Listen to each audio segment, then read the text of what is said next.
Hello hello moneymakers, je m'appelle Rachel et bienvenue dans Mind Your Business. Aujourd'hui je vais vous partager mes meilleurs tips pour dépenser moins et économiser plus. C'est parti!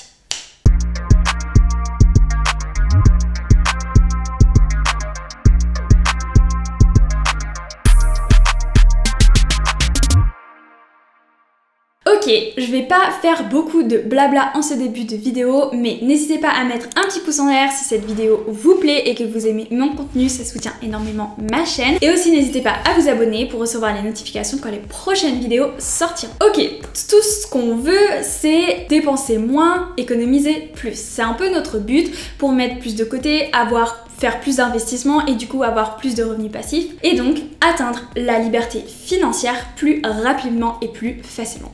Et pour ça, j'ai très exactement 15 tips pour vous qui vous serviront au quotidien et qui vont vous faire vraiment économiser beaucoup plus ou du moins dépenser beaucoup moins, ce qui veut dire plus d'économies. Le tout premier, c'est on ne s'endette pas pour un canapé. À partir du moment où vous voulez faire des plus gros achats, c'est-à-dire que vous voulez emménager par exemple dans votre appartement ou bien que vous avez envie d'acheter une jolie veste ou une jolie pièce, etc.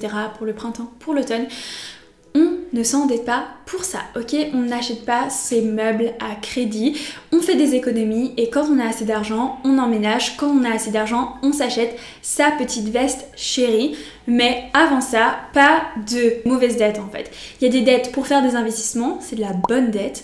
Et il y a des mauvaises dettes qui sont pour en fait la consommation courante, comme acheter un canapé, un lave-linge, une veste, un Dyson, ok?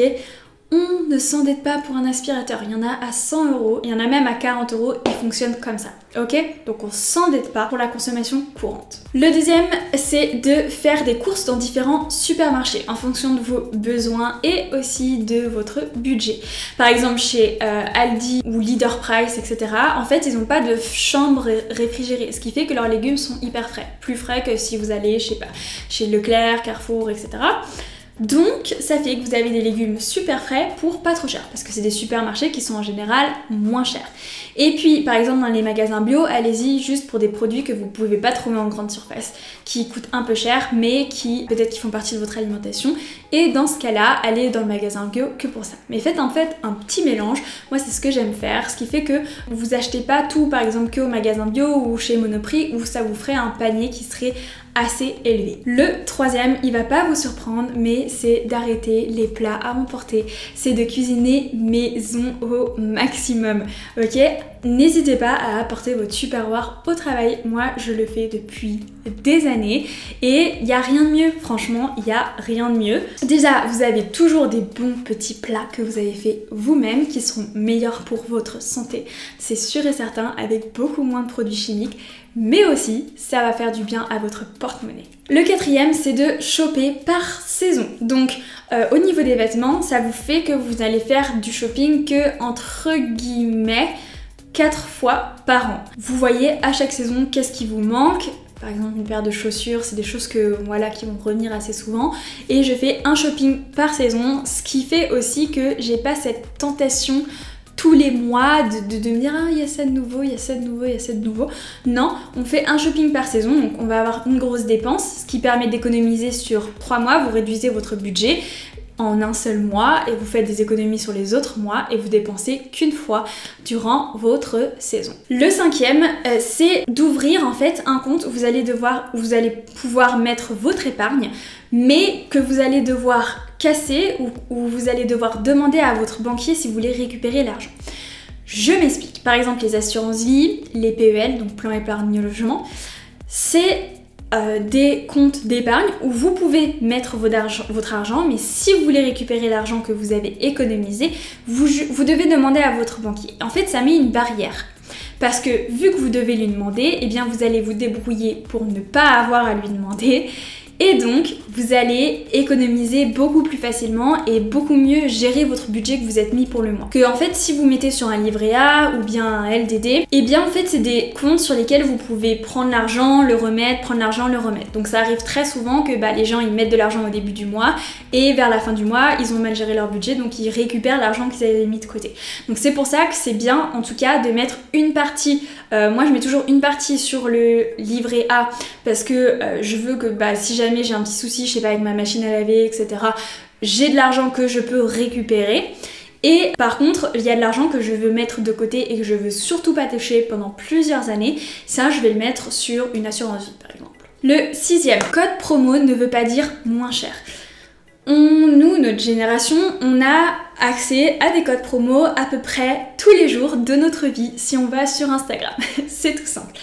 Et on va un peu avoir cette impression de faire des bonnes affaires à chaque fois que l'on va voir un code promo.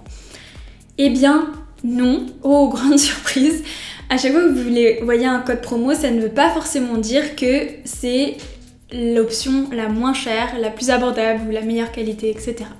Donc renseignez-vous. Par exemple, si, je sais pas, vous trouvez que certaines culottes périodiques, parce qu'on en voit passer sur toutes les stories, c'est pour ça que je pensais ça, certaines culottes périodiques, oh trop bien, il y a un code promo et tout, génial. Renseignez-vous déjà les avis sur cette marque, mais aussi allez sur d'autres sites, parce que maintenant il y en a des dizaines et des dizaines. Allez sur d'autres sites, renseignez-vous quels sont les prix, quelles sont les coupes, etc. Est-ce que c'est plutôt fin, est-ce que vous kiffez, etc. Donc vraiment, les codes promo ne veut pas dire promotion, vous n'allez pas forcément faire une bonne affaire, donc ne vous ruez pas, n'achetez pas directement quand vous voyez un code promo. Le 8e, c'est de télécharger Bankin. Donc je vous en avais déjà parlé dans une autre de mes vidéos, mais Bankin, en fait, il va être relié à votre compte en banque, c'est totalement gratuit, c'est une application qui va classer vos dépenses, genre alimentation, loyer, assurance, voyage, shopping, travail, etc. À peu près tout ça. Mais c'est absolument génial parce que ça vous donne une idée exacte de ce que vous dépensez tous les mois avec un budget totalement réaliste puisque c'est ce que vous dépensez. Vous voyez par catégorie, vous voyez là où vous pouvez faire des efforts et les autres où vous dépensez moins. Et donc ça vous permet en fait de prendre conscience de ce que vous dépensez, combien vous dépensez et combien vous avez sur votre compte. En plus, ils envoient des notifications par mail tous les jours. Moi, je sais que je check mes mails tous les jours et donc j'ai même pas forcément besoin d'aller sur mon application de banque pour voir mes relevés. Banking me les envoie par mail tous les jours, donc je sais aussi quel est mon solde à peu près tous les jours et ça c'est absolument génial. Le 7e, c'est de construire un budget réaliste. Donc ça va suivre en fait le téléchargement de Banking, c'est qu'une fois que vous savez quelles sont vos dépenses, vous savez combien vous pouvez économiser.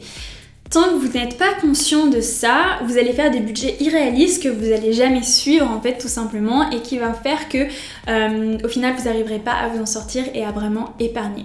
Donc essayez en fait de faire cette étape, télécharger Banking et après de vraiment être conscient de combien vous avez besoin par mois et de vous donner un budget réaliste, peut-être un petit peu plus petit que ce que vous dépensez d'habitude afin de mieux épargner. Le 9e, c'est de prendre une carte d'une banque en ligne en fait. L'avantage en fait de ces cartes, c'est qu'elles vous donnent votre solde à la seconde où vous dépensez votre argent. Et ce qui est génial avec ça, c'est que pour toutes les petites dépenses du quotidien que l'on fait à droite à gauche, ça permet d'être conscient de l'argent que vous avez, de combien vous avez dépensé, etc. Parce que dans la plupart des banques, vous n'avez votre actualisation de votre compte que le mardi. Donc c'est-à-dire que du vendredi au mardi, qui est généralement le moment où on dépense le plus, eh bien on n'a aucune idée de combien on a dépensé. Et c'est ça l'avantage en fait de ces cartes en ligne. Moi j'utilise TransferWise, c'est tout à fait personnel, je sais qu'il y en a plein d'autres qui sont tout aussi bien, mais ça a vraiment changé ma vie et ça permet en fait d'être complètement conscient de ce qu'on dépense, combien on dépense, qu'est-ce qu'on peut dépenser pour le mois, etc. Donc ça va vraiment vous faire dépenser moins et donc économiser plus. Le 10e, c'est de vivre dans un quartier qui n'est pas très réputé. Je sais, j'ai des fancy people autour de moi qui trouvent que par exemple c'est génial de vivre dans le Marais à Paris. Super, c'est vraiment trop cool si vous kiffez. Par contre, ce que je peux vous dire, c'est que clairement le loyer que l'on paye, ça les vaut pas. Ok. Déjà, si rien qu'en restant dans Paris même, il y a des quartiers beaucoup moins chers. Et ça vaut pour toutes les villes, ok? À part si vous êtes une marque de luxe et que vous devez avoir une image de marque ou que vous êtes influenceur ou j'en sais rien, Mais si vous êtes des random people like me and a lot of people, vous pouvez vivre dans des quartiers qui sont beaucoup moins huppés, peut-être moins jolis, moins fancy, mais tout aussi bien, beaucoup moins cher. Et ça, je peux vous dire que ça va vous faire économiser beaucoup d'argent parce que ce que vous pourrez avoir comme espace et comme type d'appartement dans un quartier qui est moins huppé, ce sera beaucoup moins cher que ce que vous pourrez avoir dans un quartier renommé, huppé, etc. Le 11e, ça va être de faire des vacances en fait dans des pays qui sont beaucoup moins chers. Si vous prenez des billets à l'avance, alors oui, je suis d'accord, on est dans une situation un peu délicate, etc. Mais imaginons que nous pouvons revoyager. Je vous conseille de prendre déjà des billets à l'avance pour des pays qui sont pas chers. Parce qu'en fait, la grande différence entre partir en vacances en Europe et en Asie, c'est que sur place, vous allez pouvoir vous faire des vacances de ouf pour pas cher du tout. Et même en prenant par exemple des hôtels classique, bas de gamme, voire gamme moyenne, vous pourrez payer vraiment pas cher et vous faire des super longues vacances. Contrairement à si vous restez en Europe, où peut-être le billet d'avion il sera moins cher, mais au final vous êtes sûr que vous pouvez doubler, tripler, voire quadrupler vos dépenses journalières. Donc à vous de voir, mais ça c'est un bon moyen de dépenser moins. Le 12e, mettre au minimum 10% de votre salaire en épargne. Ça, je le répéterai jamais assez, c'est la base. Si vous pouvez mettre plus, mettez plus, mais 10% c'est la base de la base. Le 13e, c'est de verser votre épargne au début du mois. Pas après qu'on ait fait toutes les dépenses, parce que généralement quand on a l'argent sur le compte, on se met vite à se dire ok, ça va, j'ai l'argent, je peux m'acheter un petit haut en plus ce mois, je peux m'acheter un petit truc, une petite commande sur Amazon et tout. Que si vous avez transféré l'argent au début du mois, et bien sur votre compte, il n'y a plus que ce que vous pouvez dépenser. Et donc, ça vous permettra de gérer votre budget du mieux possible. Le 14e, qui est extrêmement précieux comme conseil, c'est de ne pas dépenser plus quand on commence à gagner plus. Ça arrive tout le temps. Donc, partez du principe que vous gagnez plus, et bien, gardez le même niveau de vie, ok ? Augmentez votre niveau de vie, je dirais 1 an ou 2 ans après avoir eu votre augmentation, parce que vous aurez sûrement une autre encore augmentation. Mais votre augmentation de salaire et votre niveau de vie ne doivent pas être corrélés de manière linéaire. Oui, c'est Rachel la mathématicienne qui parle, mais plutôt avoir un niveau de vie qui reste comme ça et avoir une augmentation de salaire qui va comme ça. Je me regarde ici parce que je me vois. Donc hop, ça c'est le niveau de vie, ça c'est l'augmentation de salaire et tout ce qu'il y a là, ce sera vos investissements passifs et du coup ça va faire boum au niveau du salaire.